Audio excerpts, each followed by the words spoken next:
What we're looking at, senators, to be very clear here, is a permanent expansion of the welfare state. That's what this is. On Thursday, Republicans in Idaho killed a proposal that would have provided funds to families with school-aged children by a vote of 25-10. The Summer EBT program is a new federal program similar to the one rolled out during the pandemic that helps ensure kids don't go hungry during summer break. The Idaho Welfare Division was expected to serve around 136,000 students at a total cost of $120 per student for the entire summer, according to the legislative budget book. The cost would be split with the Department of Education, which has $60,000 for the program in its budget. The Budget Writing Committee also removed this funding from the Department of Education budget on Thursday afternoon. The proposal would have only cost the state $545,000, with the federal government chipping in the same amount to fully cover the cost. This is with a state budget of over $5 billion. The program, which also includes $545,000 of federal grant money for the administration, would provide $40 per eligible child per month over the summer months in the form of a card that could be used to buy groceries. The Idaho Freedom Caucus, however, led the charge against the bill, and their arguments against it were wild. Senator Brian Lenny said the program was a permanent expansion of the welfare state. Senator Tammy Nichols said it could be easy to abuse because it is accepted anywhere that SNAP benefits are taken. There's no such thing as a free lunch, Senator Nichols said. But this is something that I feel is creating a problem because it is creating the environment of putting kids on welfare so that they continue to want to be on it. Senator Cindy Carlson said that local communities could take care of hungry kids, but the program was too broad and didn't require kids to work. 37 other states have opted out of this program, and we have comments from some red state officials explaining why. Nebraska Governor Jim Pillen, for instance, said of the new program, "I don't believe in welfare."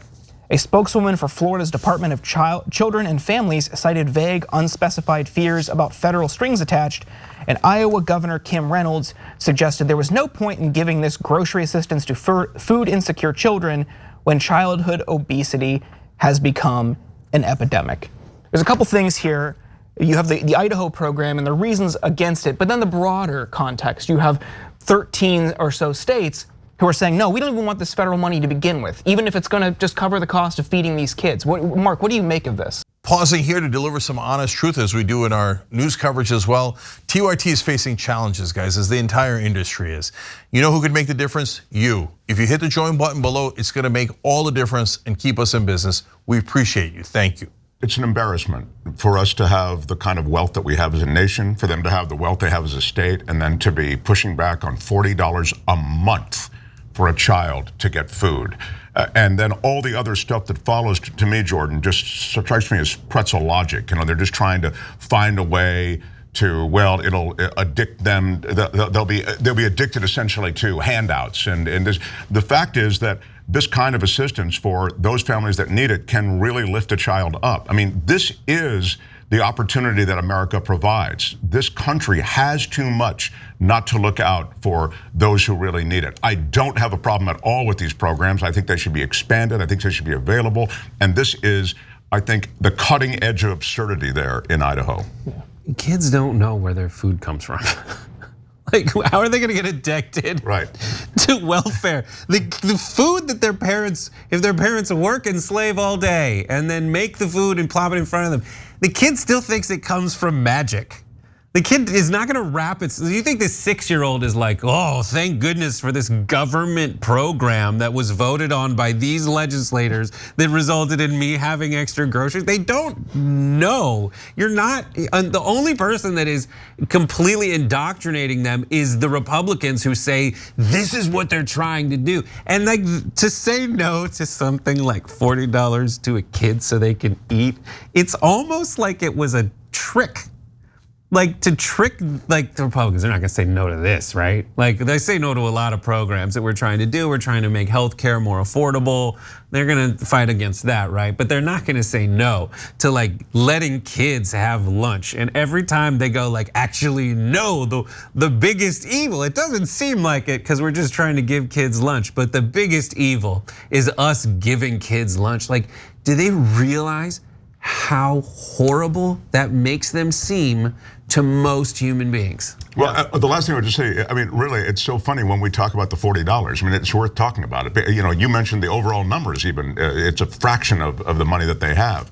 But so it's $10 a week, okay? That's for lunch and dinner. I mean, this is an insane kind of supplement that should be available. I mean, it's an embarrassment. It really is an embarrassment. Like the commercial for this is like, you know, supporting a child in an undeveloped country. It's like, right, or whatever the term is. Like, for less than $1 a day, this child will not go hungry, and that child lives in Sun Valley, Idaho. No, it's exactly right. That's the absurdity of it. What are they doing? This wealthy nation dealing with this stuff. They're the bad guys. Yeah. Like I don't understand. Like, how do they get away with this stuff? Like, how happy does it make people? That's something I just never understand. It must make them feel good to deny this food to children. How? How do they feel good about that?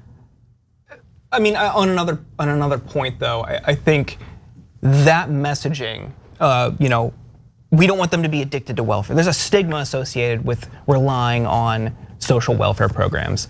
And I think even though it's not means tested as rigorously as some programs are, you're going to see people just opt out, but they have convinced people, even people who would benefit from it and would directly impact their material needs.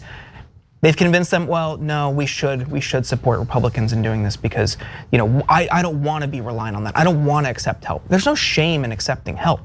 If the government is there to make your life a little bit easier, especially at a time where we're seeing poll after poll showing that families are struggling to afford groceries, take the $40. There's nothing wrong with that. We should celebrate it. We should celebrate a system that invests in its people. The social benefits in most of the developed world are amazing and make us look like you're talking about a developed country that's relying on like paid advertisements so people can survive. That's sad. It's a sad state of affairs. No, it's return on investment. I mean, you pay taxes. This is something this is a benefit that you derive. But Brett is also right when he talks about the fact that if you had suggested this kind of arch villainy in a movie, it would be like, nah, I think that's a little too much that they would, you know, deny the kids food money at $40 a month. It would be too much for even some kind of bizarre cartoonish drama, and yet it exists right here in America. And like the thing that makes leftists happy, I assume, is like, why don't we also start some kind of drive? Be like, okay, our pitch was we just give $40 to children, okay, to kids so they can eat. It's a little over $1 a day, right?